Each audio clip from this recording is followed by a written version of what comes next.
We take you inside the Raiders locker room one more time as they are now officially onto their bye week. Get a little R&R, plus potential trades that could be made before the trade deadline involving the Raiders and other players across the league. That plus more on Thursday's edition of the Locked On Raiders podcast for October 23rd, 2025.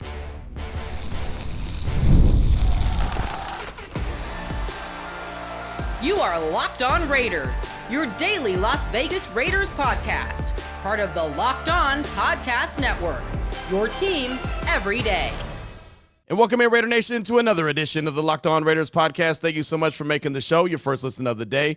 Definitely appreciate you if you're catching the show wherever you find your favorite podcast, or you're checking us out by way of the YouTube page. We appreciate both. Show grows each and every day because of your support and the great job that my man Ari does behind the scenes, making sure we look good and sound good. We shout him out. We appreciate him each and every day because of the fine work he does. You can find him on Twitter at Ari Produces. You can hit me up as well at your boy Q254. And if you want to be a part of the show, as many of you do, we got the Locked On Raider podcast voicemail line for you, 707-654-4693. And big ups to you, Raider Nation. I say it sometimes. I might not say it enough, but I want to make sure that it does not go without notice that because of you, this show continues to go. I know I say it every day, but I truly mean it. Man, even in a season like what the Raiders are going through, 2-5, you still show up to the show each and every day. You still tell friends about it each and every day. You still call in. You still text in. You're still part of what is Raiders football as far as, the conversation we have here on the show. So shout out to you. Big ups to you. And we'll hear from you coming up in segment number 3 as we close out the show. Segment number 2, ESPN, Jeremy Fowler and company put together a list of 25 players that they think could be on the move before the November 4th trade deadline.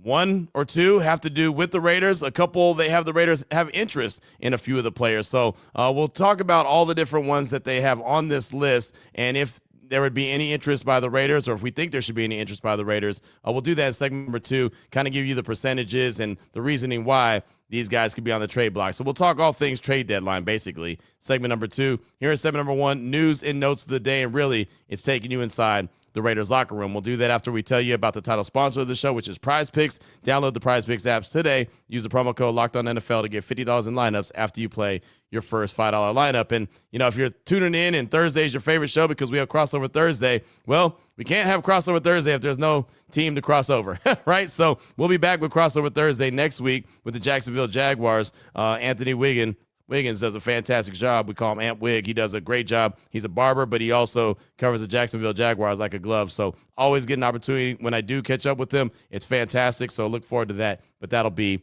next week. But now I do want to take you inside the Raiders locker room. They practiced on Tuesday. They practiced on Wednesday. We had an opportunity to get in the locker room. If you listened to, Wednesday's show, you heard Jacoby Myers. Had a really good conversation with him, his leadership. I think that's a dude and a teammate that you always want to have in your locker room. What's going to happen with Jacoby? We'll find out sooner rather than later. Just a hint, his name is on that list that Jeremy Fowler from ESPN put together, the 25. So we'll talk about that in segment number 2. But really good stuff from him.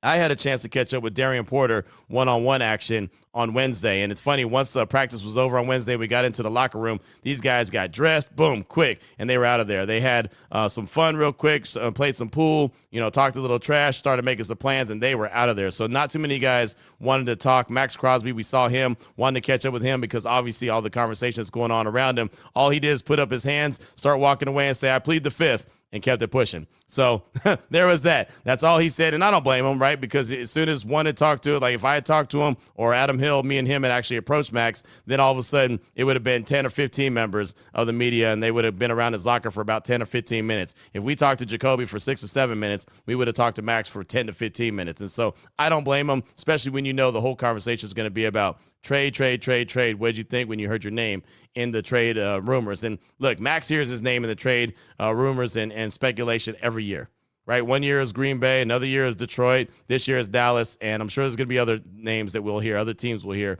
before November 4th. But that's just that. I did get a chance to catch up with Daren Porter, wanted to talk to him. I've been watching him, ever since the Raiders drafted him in the 3rd round out of Iowa State. Got a lot of burn early in training camp, got a lot of burn in the preseason early, and then all of a sudden Caillou Blue Kelly came along, and he came on strong and took the starting spot.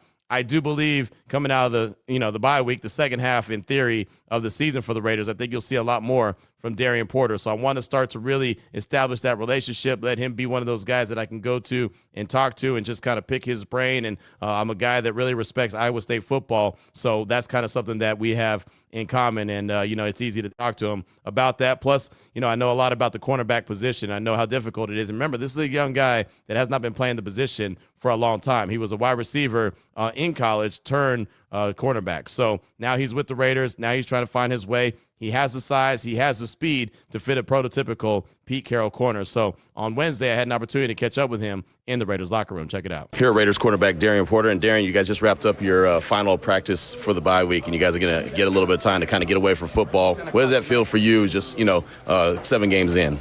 It feels good to be able to, come out, get to work a little bit, focus on us for a couple practices, really dive in on what we need to improve upon, what's been working well, and kind of get back to the fundamentals before we have this next stretch of games. How important is it to be able to get away, kind of clear your minds, and then get ready for the second half of the season, in theory? Yeah, I think it's good for everyone to, step away for just a little bit, just be able to kind of reset and, come back, because we got a long stretch of games. Right. And, they're really important ones. So, I think it's going to be good for everybody to get, a little reset in. What has this been like so far, this experience, your rookie year, right? Is this what you expected? Is it not? Is it kind of, you're still learning? What's this process been like for you? Yeah, I'm still learning. Hopefully I'll always be learning something new to get better at. But, it's been a lot of fun. Obviously, hope some of the games, or wish some of the games would have turned out a little differently. But, we're all still learning. We're all figuring it out. And, we're going to be in a good spot by the end of the year. Well, you're a guy that comes from Iowa State. Coach Campbell seems to always prepare you guys to, be ready for adversity and deal with adversity. How much has that helped you even your rookie year? It's helped a lot. Like you said, Coach Campbell, he teaches you to act like a pro, but always, like you said, who do you become, when adversity hits? Are you going to be the person that falls off, or are you going to rise and bring everyone else with you? So I think he's prepared me well for the NFL, but also in the situation we find ourselves in right now. Well, every player that I've talked to in this locker room has said that you guys are all still all together, one band, one sound. How difficult is it? And I guess, is that a credit to the leadership that you guys are able to stick together? No, I don't think it's difficult with this group that we have. We've put a lot of work in, a lot of sweat, a lot of hard days, a lot of long days. So it shouldn't be a surprise that everyone's still so invested and still sticking together. And like you said, I think it is a commitment to a testament to the leadership, but also to everyone else for actually buying into it and, being able to stick together. We've seen you jump into the game whenever your number is called. What is it like to, have to be ready? So you don't have to get ready. You're already ready just to get in there whenever your number's called. Yeah, I'm always preparing like, your starter, because you could be one play away from it, and we've already kind of gone through that a couple times. So, always just preparing like, you're ready to play, and just be ready at a moment's notice. And when the other thing about it is you're always a special teams ace. You're always one of those guys that really emphasizes you have to be on point when it comes to special teams. How much is that is just like, hey, I'm going to make sure I do that, and then when my number's called to be a corner, I'm going to do that as well.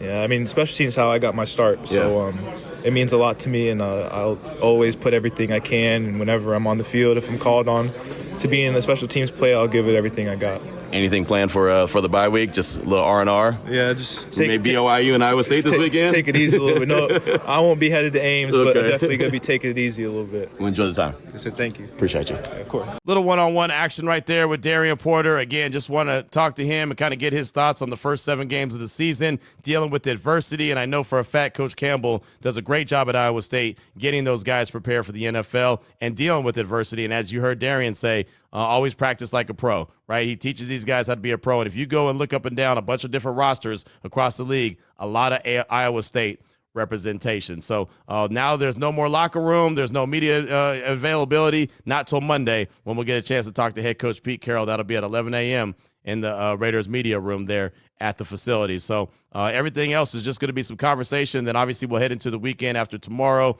and, just get a little R&R, be able to watch a bunch of other teams play football. And then on Monday, the Raiders will get back to work. So coming up in segment number 2, we'll talk about the trade deadline. It is November 4th. ESPN, Jeremy Fowler and company put out a really good piece on ESPN.com. Top 25 guys that they could see being on the move. Not saying all of the guys are going to be moved, but there's a possibility and a reasoning why they believe some of these guys are going to be moved. I singled out a few of them that have some kind of Raider interest or ties to it in general. We'll talk about that in segment number 2 of today's Locked On Raiders podcast.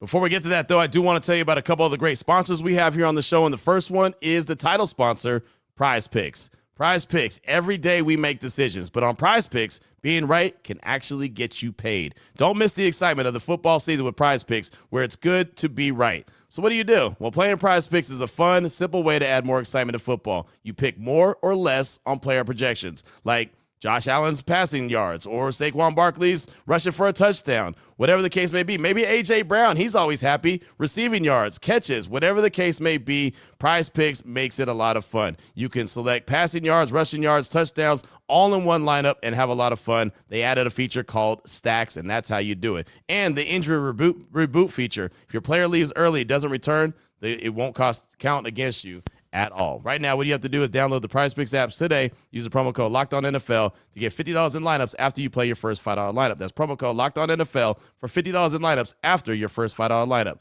PrizePicks, it's good to be right. I also want to tell you about Gametime. NFL season is back, and honestly, we're already into week 8. There's nothing better than being in the stadium surrounded by fans cheering on your team. Let's be honest, man, getting tickets can be a hassle. Between queues, login screens, and prices jumping at checkout, it gets frustrating. That's why you got to use Gametime. That's the app that gives the advantage back to the fans. Gametime is fast, easy, and backed by the Gametime guarantee. You always get 100% authentic tickets delivered on time and at the best price. Plus, all fees are included. So the price you see, that's the price that you pay. The app has made it super simple. You can see the exact view from your seat before you buy. They've got the zone deals where you pick the section, Gametime picks the seats, and you save big. Honestly, it's faster, cheaper, and less stressful than any other way you're going to buy tickets. Download the Gametime app today, create an account, use promo code LOCKEDONNFL for $20 off your first purchase. Terms do apply. Again, the promo code is LOCKEDONNFL, LOCKEDON NFL for $20 off. Swipe, tap, ticket, go. Download Gametime today. All right, Raider Nation, here we go. Segment number 2 of today's Locked On Raiders podcast. We know the trade deadline's coming up November 4th, right? Every single year, and this is something that we talked about as soon as the Raiders lost to the Chiefs on Sunday, that you're going to hear the Raiders' names involved in the trade conversations. And, if the Raiders had lost to the Titans and then followed that up with a loss to the Chiefs, man, what we've already heard would have been times 100 just because they'd be riding a 6-game losing streak into the bye week. Now, again, it's not good to have a 4-game losing streak, pick up a win, and then get right back into the loss column. But either way, 2-5 looks a lot better than 1-6. But it's neither one is very good, and it'll get your name into the trade conversations. But more than likely, most times you don't hear the team that is 2-5 or 1-6 or just struggling to be a team that's normally buyers. Normally you hear about these teams being sellers. So Jeremy Fowler put a piece out on ESPN.com along with some other help. Matt Bowen was involved in this as well. Top 25 NFL candidates to be on the move. And there's some that have some Raider intrigue to it, right? Some Raiders, kind of ties to it. So I wanted to bring that to the table and talk about guys that I think may be of interest or not. So let's go ahead and jump into it. The first one at the top was not Max Crosby, but Jacoby Myers. Said Myers wanted a new deal before the season, didn't get one despite a request. He appears poised for 2026 free agency. They said the predicted chance of him getting traded is about 35%, and they said the team fits to look out for Jacoby Myers: the Steelers, the Dolphins, the Giants, and the Patriots. Obviously, he was a Patriot before he was a member of the Raiders. So there's a big explanation, a big breakdown. You heard what he had to say on the show on yesterday, so I just wanted to make sure to pass that along, just so we had that there on the record. That's obviously one. I mentioned on Monday's show, after the Raiders lost to the Chiefs, when we started talking about potential for trades, I said, I don't think the Raiders will be interested in anyone, maybe Tariq Woolen, because he has those ties to Pete Carroll in Seattle. He was a 5th-round pick, and he's kind of not, been in the best light right there with Mike McDonald as the head coach there now as opposed to Pete Carroll. So I thought if they were going to make a move before the trade deadline, it could be for him. Well, if you go to ESPN.com and you look at the top 25 NFL trade candidates, Jeremy Fowler and Matt Bowen, they have Tariq Woolen on there. Said the Buzz, multiple league execs have Woolen earmarked as a strong trade candidate leading into the deadline. They've been wanting to move him for a while. That's when one executive said he doesn't fit what Mike McDonald wants to do. Woolen would be best served going to a team that can use his man coverage traits. One potential hurdle to to a deal. Seattle's other starting quarterback, Devin Witherspoon, has a difficult time staying healthy this season. That's according to Jeremy Fowler. So they said predicted chances of him getting traded 50%. Now remember, Jacoby Myers was at 35%. They have Tariq Woolen at 50%. So they feel really confident that he's going to get moved before November 4th. Now this is what caught me off guard. Team fits: Lions, Eagles, Falcons, and Buccaneers. No Raiders. But we know that he would fit with the Raiders because Pete Carroll's there. We know what Patrick Graham wants to do. He wants to run cover 3. He wants to run zone, but he also wants to have the ability to run man. Tariq Woolen could do that. If the price is right, and I said this on Monday's show, if the price is right, I would have no problem seeing the Raiders make a move to bring in Tariq Woolen. Again, not very often you see a team that's 2-5 be interested in making a trade and bringing someone into the building. Normally they're interested in getting people out of the building and collecting draft capital. So that's one I would earmark and kind of highlight: Tariq Woolen from the Seahawks.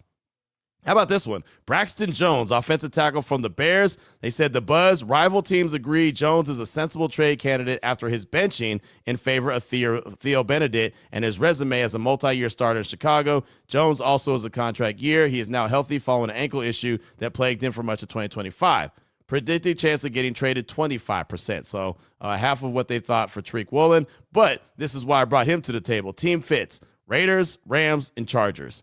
So we know the issues that the Chargers have. They play Thursday Night Football tonight, the Chargers and the Vikings, and they're pretty banged up on that offensive line, so I can see them making a move. But if the Raiders truly are trying to build a bully in the trenches, I don't think that they can raise their nose and turn their head to any offensive lineman, any big-time tackle that may be available, especially when you don't know when Colton Miller is going to return. He's on IR. Doesn't mean he's only going to miss 4 games. It means he has to miss a minimum of 4 games. So he'll be available to return after the Jacksonville game if he's available. So that's just a name to pay attention to. Again, I don't think that they're going to be in the market to bring in a guy, but if an offensive tackle becomes available and the price is right, they could make the move.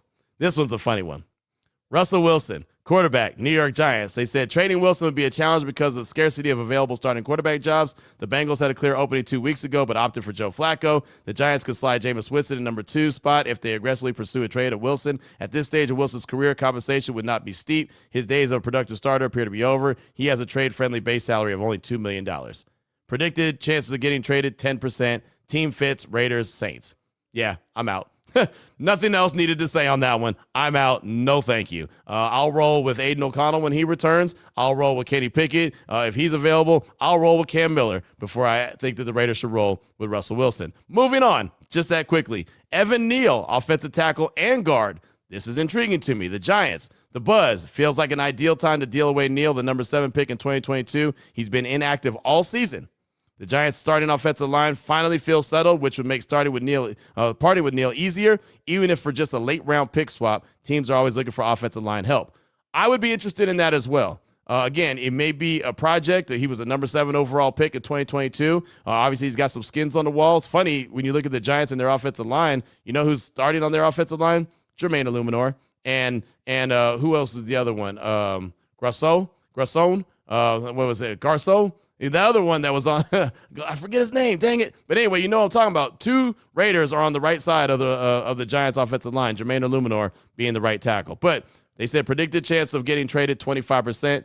Team fits: Raiders and the Chargers. So 2 teams that need offensive line help. I wouldn't mind if you can get Neal, because he's a tackle or guard. He could play both positions. I wouldn't have any problem with they bringing him in. Again, the right price. I know that John Spytek loves his draft capital, so he's not just going to go out there and give up a bunch of picks. But those offensive linemen, we know that the Raiders need to boost up their offensive line. That's something I pay attention to. Not to mention, I still think there's a slight chance where these guys are talking about, Neal, maybe a 25% he would get traded. I think this is like a 5% chance that this happens, but I still would not rule out a JPJ trade. I would not be ruling that out at all, and I can see them going and making a move for someone else if they decide that, yeah, that's what they're going to do, because they have Alex Kappa, but we know what he's brought to the table so far. And one more, and this one I'm pretty interested in. Logan Wilson, the linebacker from the Bengals. The Bengals are going younger at linebacker, relegating Wilson to a reserve role in favor of rookie Barrett Carter, despite Wilson's status as a team captain. Teams I've talked to believe Cincinnati is open to dealing Wilson, whose base salary is $5.4 million this season. Next year, Wilson has a base of $6 million. Predicted chance of getting traded, 60%. Team fits Cowboys, 49ers, Bills, Colts. I know the Raiders aren't on there, but I'm interested. Like I said, I'm interested in this guy has production when it comes to ball skills. I want to say he has like 11 interceptions. That's something that the Raiders need. They need a guy that could turn the ball over, and we know how much Pete Carroll wants to value the ball, right, and getting the ball. And the Raiders struggle to create turnovers. So we know that they lost Jermaine Pratt, who came from Cincinnati, but I would be interested.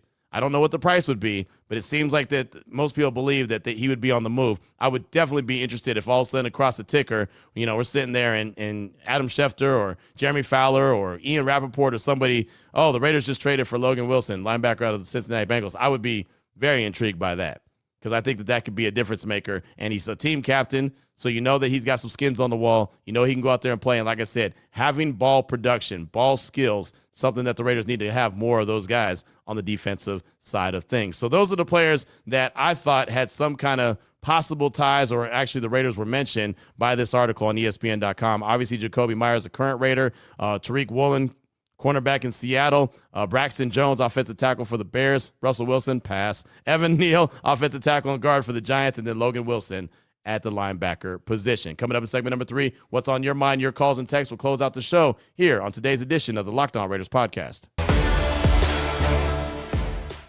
Before we get to that, though, I do want to tell you about another great sponsor we have here on the show, and this one is Mazda. Mazda crafts cars for those who do more than simply move. Mazda delivers confidence with every ride, with more IIHS Top Safety Pick awards than anyone else. That means it's safe, it's secure. That's as of August of 2025. From footwork to breathwork, athletes, they sweat all the details. Mazda does the same thing. They bring that same attention to how they craft every single model. You can feel the Japanese craftsmanship in every detail. From the metallic accents to available Napa leather upholstery, you will love the way it feels. You can make everyday drives feel like anything but. From smooth handling to great controls. All-wheel drive standard in every single crossover SUV, you could drive with confidence through almost any season. Right now, like the players, Mazda sweats every detail because when you make every move count, impossible becomes irrelevant. Mazda, move and be moved. Here we go, Raider Nation. Segment number 3 of today's Locked On Raiders podcast. Your calls and texts straight off that Locked On Raider podcast voicemail line, 707-654-4693. Let's start off with Proto calling out of Vancouver. He's calling to talk about the Raiders' biggest need and pass along a very unpopular opinion. His words, not mine. Here he is, Proto in Vancouver. Unpopular opinion, Raider Nation. Unpopular opinion. Hear me out. Just hear me out. Our biggest need is not Max Crosby. I love Max. I do. However, it's been clear over several years that having him alone is not enough. We need a quarterback. Raider Nation, we need a quarterback. This has gone on for too long. It's done. We're done with this. We need a quarterback. If I need to trade Max to get me a better chance of a quarterback, I'm trading Max. I'm sorry. I don't know what else to say about it. We need a quarterback. There's just no way around it, man. Here's the thing. We can't even trade for a quarterback. You can't even trade for a quarterback. You can't find a good quarterback in free agency. You can find a good defensive end in free agency. You can find good defensive tackles in free agency. You can find both of those things in the second round or the third round. But a quarterback, man, a quarterback. I don't know what else to say to you. That's all I've got.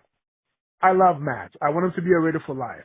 But if it comes down to him or a quarterback, I'm getting those draft picks because we need a quarterback. We do. That's all I got. As always, go Raiders. Proto, thanks for the call. Appreciate you. And you're not wrong. The Raiders need a quarterback. They need their guy, right? I've been saying it for a while now. They need to go into the draft and find their guy. But who is that guy? And are you 100% sure that you're willing to sacrifice Max Crosby to go get him?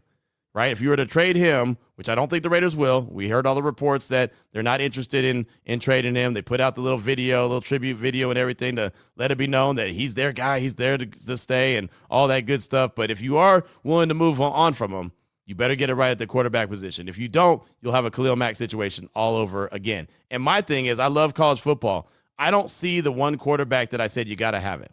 That's the guy. Like, I was very adamant about Jaden Daniels. I was very adamant about Jalen Hurts. Right, those two guys I thought were got-to-have guys. Obviously, the Raiders didn't get them. I was Michael Penix, I liked him. I wasn't in love with him. Like 13 overall, I wasn't in love with him. There's other guys that I've liked, kind of lightweight liked, but haven't been just over the moon. I haven't seen a guy this year. Mendoza looks like he could be good. Dante Moore looks like he could be good. Ty Simpson looks like he could be good. There's a handful of guys that look like they could be good, but nobody that just stands out to me like, yes, that's the guy that they've got to have. I haven't got there yet. I'm working on it, but I haven't got there yet. So, again, that's just from me casually loving college football and watching it the way that I do. That one guy just has not stood out to me. So we'll see where it goes. You know, Diego Pavia, I like him. He's a smaller dude, but he's got a little something in his neck, right? The young man out of Vanderbilt, he's got something. So he might be a guy that, that ends up emerging. I don't know. I don't know what direction to go, but it's just not that one guy where you're like, yep, got to get at the top of the draft and get him. I haven't seen him as of yet, but thanks so much for the call. Definitely appreciate the call. Up next, got a text from Winemaker Raider. It says, Q, Winemaker Raider here in Walla Walla, Washington. I just like saying that. Walla Walla, bing, bang. Taking a break from making wine to get your well-informed, thoughtful opinions on a few important big-picture questions. However, I must start by saying, despite the consistent poor play from our beloved Raiders, Q, you remain a Raider Nation All-Pro and future Gold Jacket wearer. Love what and how you do your thing. I will never stop listening, even if I skip the Raider games, to preserve what small slice of sanity remains, and I've been watching since the 1974 season. I would like your views on 3 questions. First, should the Raiders be in a break-it-down rebuild mode? By that I mean they need to focus on a 2 to 3 year plan to rebuild this team to be competitive. Next, assuming your answer is yes, what type of actions must Spytek and Carroll consider now and throughout the season to support that effort? Finally, are you at all concerned that the current leadership that publicly committed to winning now before the season seemingly badly misread the quality and depth of the roster, will not face the realities of our situation and what to do is necessary? And even more specifically, is a 74-year-old Pete Carroll, given his short time horizon, the wrong person to lead a potentially needed rebuild? For the record, I firmly believe we need a rebuild, but we can't afford to change the coach nor GM at this point. We played 52-card pickup way too many times in the recent past. We need some more consistency and accountability above all else. Just win, baby, at least someday. Winemaker Raider out. Thank you for the text. Thank you for the compliments, my man. Really do appreciate that, and I'm glad that you enjoyed the show. It's hard because, I want to say, yeah, they should just embrace that they're in a rebuild. But honestly, they should have embraced that at the beginning of the season if that's how they felt. When they looked at and evaluated the roster, they should have known that, yeah, this is top heavy. We're good in certain positions and we're not good in other positions. This isn't going to go well. And multiple times now, Pete Carroll has said he's surprised by where they are at this stage of the game.